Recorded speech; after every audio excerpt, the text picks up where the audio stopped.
Tumutumu Girls, 2014. It was late at night when 15-year-old Makatae lost her right leg at the school fence. She was brutally attacked. Makatae was attempting to sneak out of school. I don't know what happened. All I had was this bang on my head and my whole body going numb. For the first time, I saw as if the whole world was against me. Who did this brutal act to Makatae? It was this man, Gabriel Otoyo, also known as Ninja. Gabriel worked for Kest security agencies. He was posted by the company to work as a security guard at Tumutumu Girls.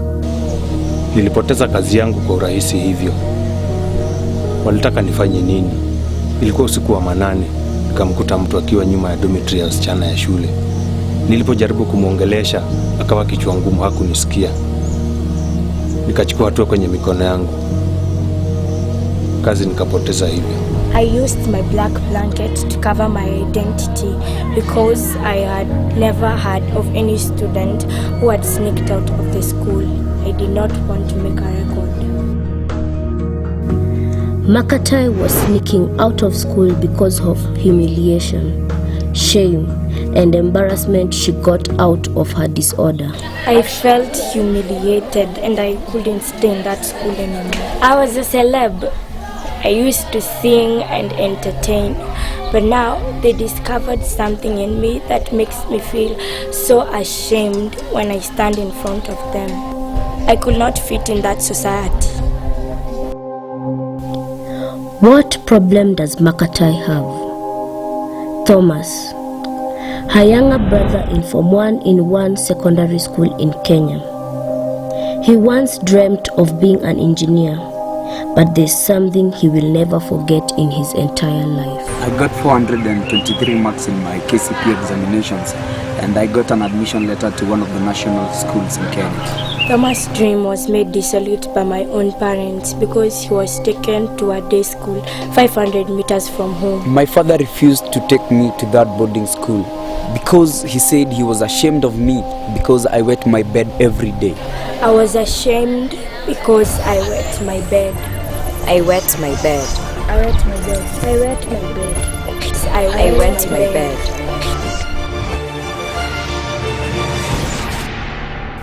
Bed wetting. There are over 200,000 students in Kenyan boarding schools. An estimated 10,000 students wet their beds. In Tumutumu alone, they are 50.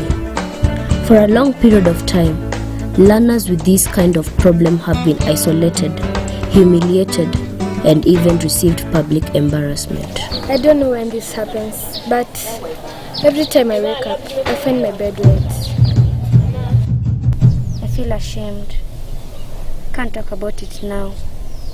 This problem does not only affect girls in school, but also boys.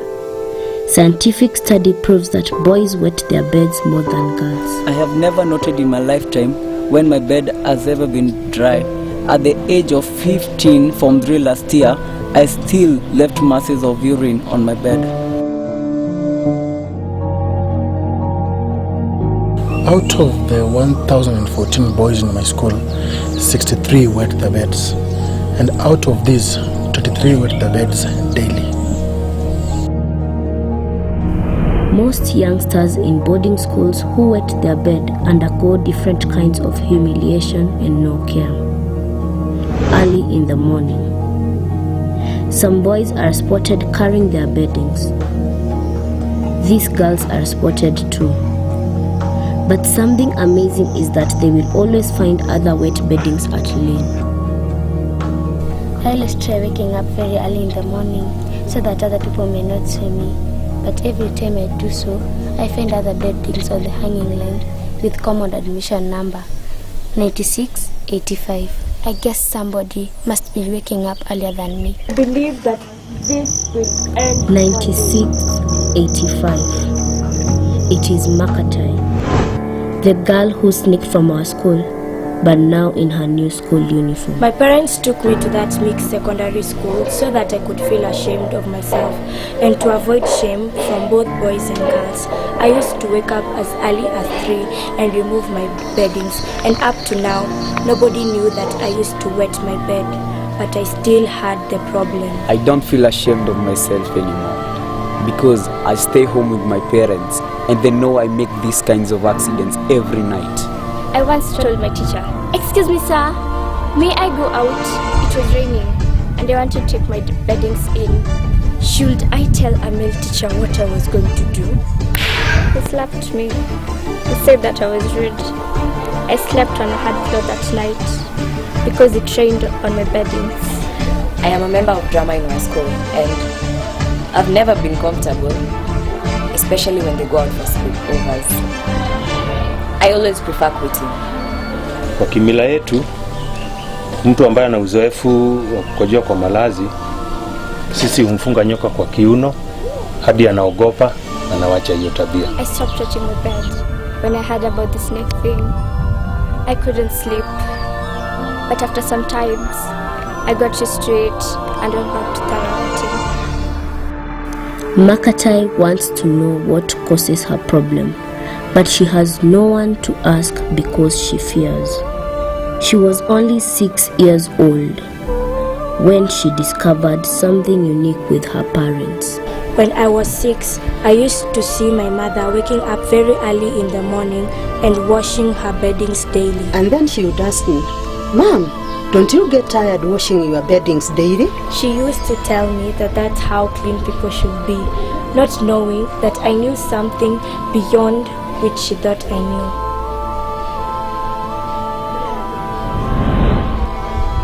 What did Makatae know about her parents?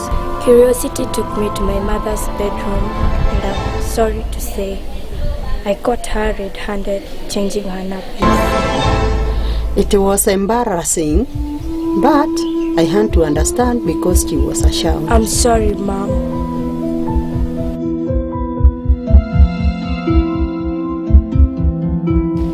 People said that I was ignorant of my problem, but when Makatae told me that story about Mom, I concluded I am doing the right thing because my mother did it when she was older than me.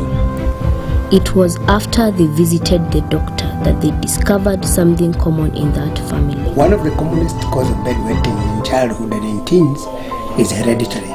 Now, if one of the parents had did bedwet when they were young, then there is a chance of 44% of the child or the teen bedwetting. But if both parents had did bedwet when they were young, then the chances of that child bedwetting is 77%. I had a niece in the same school. Her parents never had the problem. I don't know where she inherited the behavior.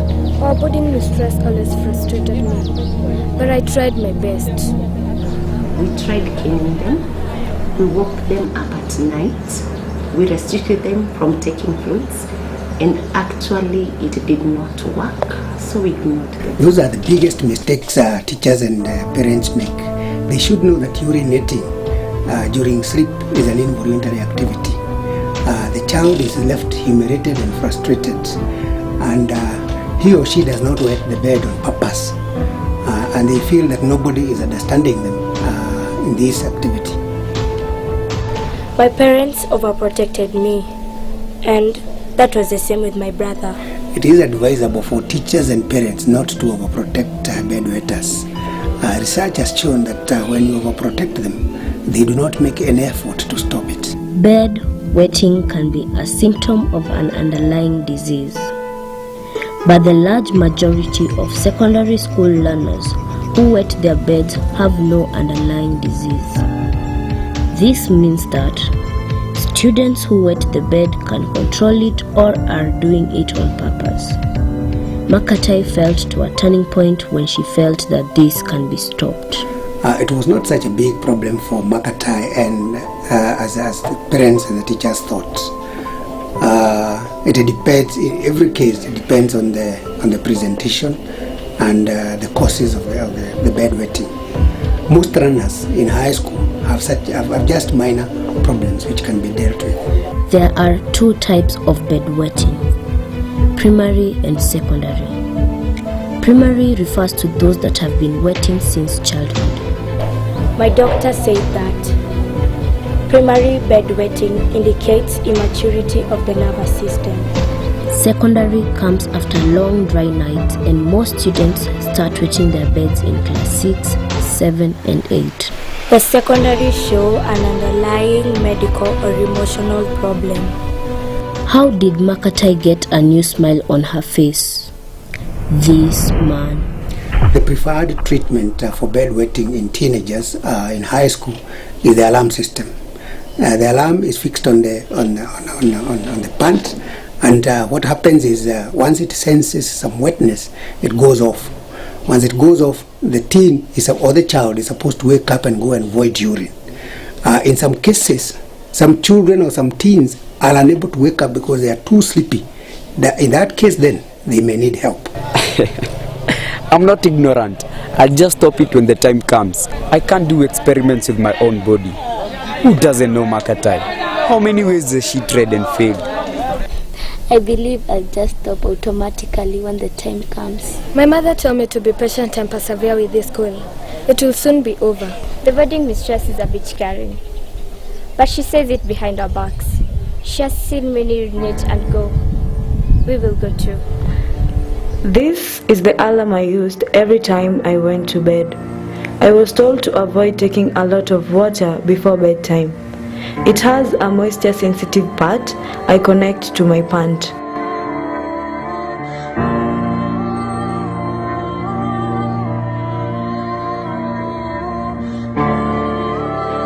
When it senses moisture, the alarm goes off. I set volume that will wake me up. It was hard at first, but my parents are willing to help me. There are many other methods of treatment of bedwetting in teens, but I prefer this method of alarm system because it has no side effects. Bedwetting alarm is one of the most effective methods for teenagers in secondary schools. Scientific research has shown that it is 75% effective. It is 75% effective only if the bedwetter is willing to change, and it took me 14 weeks to stop completely wetting my bed. I became more desperate as I saw my sister Makatae smile in her new world as I remained against the world. Makatae decided to change the faces of many. Started with her own brother, against the world, and in his new world. I did not believe it, though I took some time to stop it. January 2015. Thomas for the first time joined a boarding school, though not of his choice, but at least he had a smile on his face. Tumutumu girls. Makatae went back to her school. She decided to change the faces of bedwetters. She used to wake me up at night after every 3 hours and forced me to go to the toilet. She gives me the best advice. Teenage bedwetting does not mean there is something wrong about you. Something can be done. Something can be done. It was done.